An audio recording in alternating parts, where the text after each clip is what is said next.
Hi, boys and girls. I am going to read you a story called I Need My Monster. And this is a special read aloud to Julia, Carter, Jad, Grayson, and TJ. These friends voted for this story. And if you didn't vote for the story, no worries. I think you're really going to enjoy it.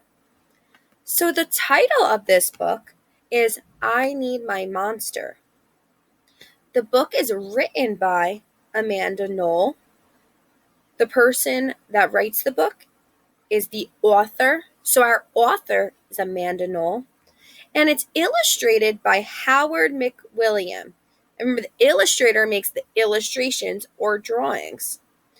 So in this story, we have our main character is a young boy, and his name is Ethan.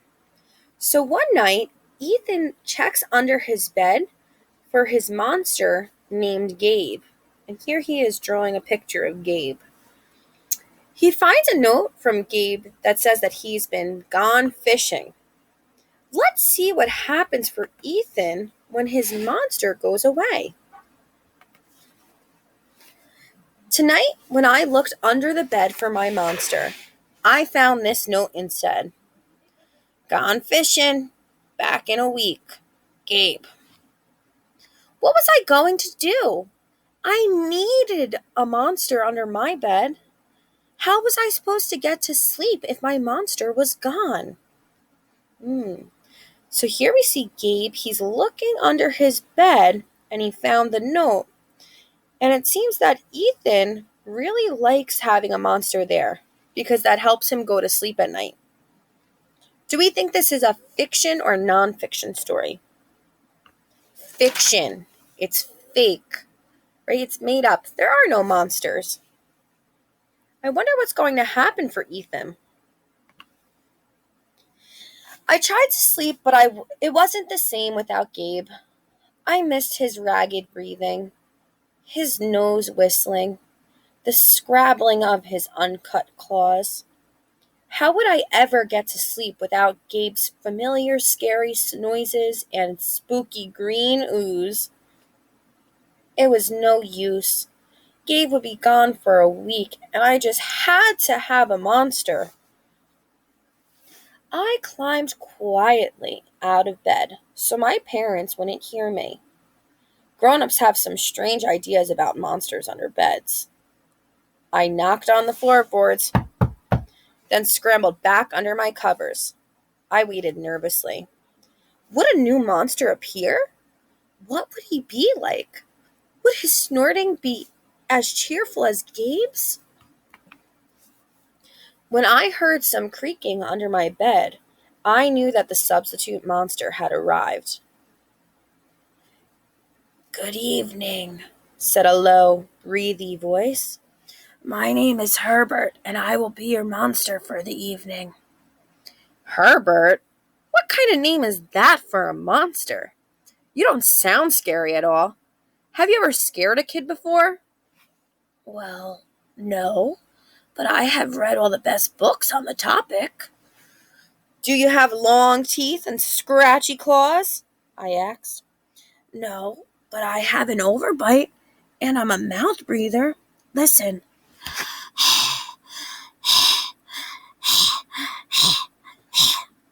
Herbert's panting was kind of scary, but it wasn't enough for me. Listen, Herbert, I'm sorry. I just don't think this is going to work. It's nothing personal, but I really need a monster with claws. Picky, Herbert complained. As you wish, I'll go. There was more creaking. Then Herbert was gone. Some scratching warned me that a second monster had appeared. Good evening, he said in a high, silky voice. My name is Ralph. I understand you need a monster with claws. If you would please lean over, I will hold out an arm for inspection.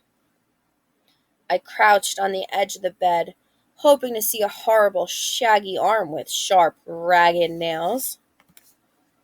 Instead, I was surprised to see sleekly brushed fur with smooth, shiny claws.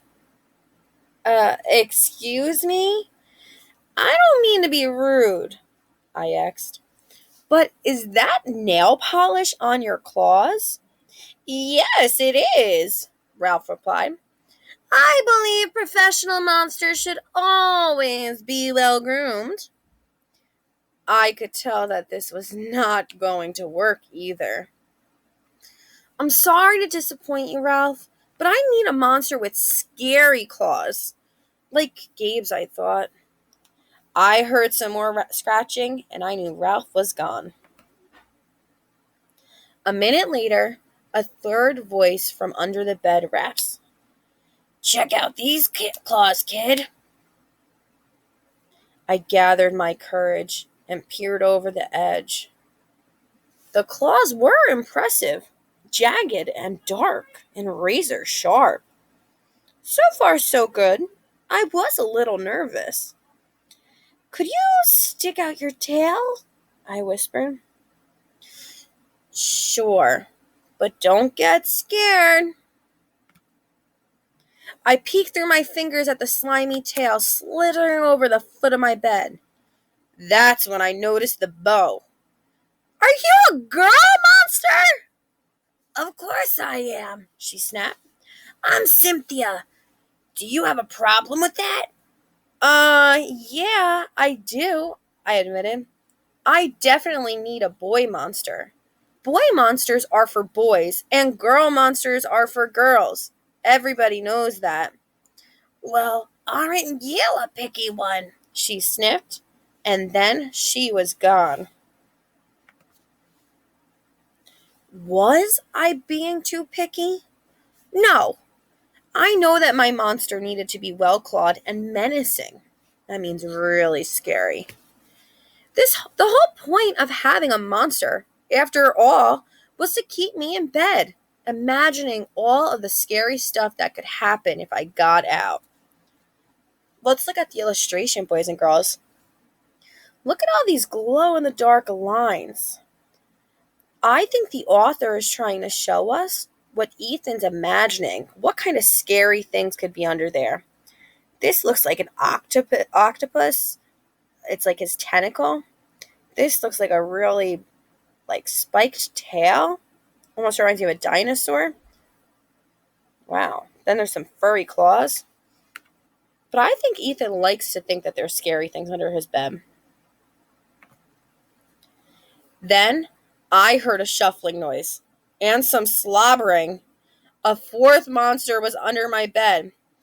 Hey, the name's Mac. One look at his claws proved that Mac was a big, scruffy boy monster. I shivered. Maybe this one would work. Those are excellent claws, but do you have a long tail? I leaned over to see. No, my nail is stumpy, Max slurped. But I do have an unusually long tongue. Why would I be afraid of a long tongue? I asked. Oh, I don't know, he said, trying to sound terrifying.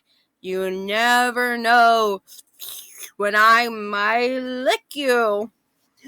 I fell back on the bed laughing. Well, if you're not even going to try to work with me, Mac whined. I held in my giggles. I really don't think you should send me away, he warned. Kids who reject 5 monsters in one night. I did not reject 5 monsters tonight, I interrupted. My regular monster went fishing. Fishing, eh? Maybe he just left because you're so picky. Fine, I'm out of here. But I wouldn't expect another monster tonight if I were you. How was I ever going to get to sleep without my monster? I was surprised to hear more creaking under the bed. Loud creaking, with scratching. I thought no more monsters were going to appear tonight. I said. Sorry I'm late, kid. Phew, it was Gabe. I thought I would enjoy fishing, but I didn't, he explained. Those fish scare too easily. No challenge at all. You, however, are challenging, my friend. You're almost too old to be afraid of monsters. You keep me on my toes. Ah, toes. A delicious snack. The bed quivered as Gabe's stomach rumbled with hunger. Now, if you don't mind, I'd like to start the evening with an ominous puddle of drool. I peeked over the edge of the bed. Green ooze spread soundlessly from underneath. And look at in the illustration, you can see all that oozy drool. Ow. Then the bed trembled as Gabe unfurled his spiked tail. He was daring me to guess where he might pop up. I shivered. So, you had some substitute monsters tonight, Gabe said, sharpening his claws on my bedpost. Were you scared? Then Gabe started tapping. I could tell he wanted to know if I still needed him.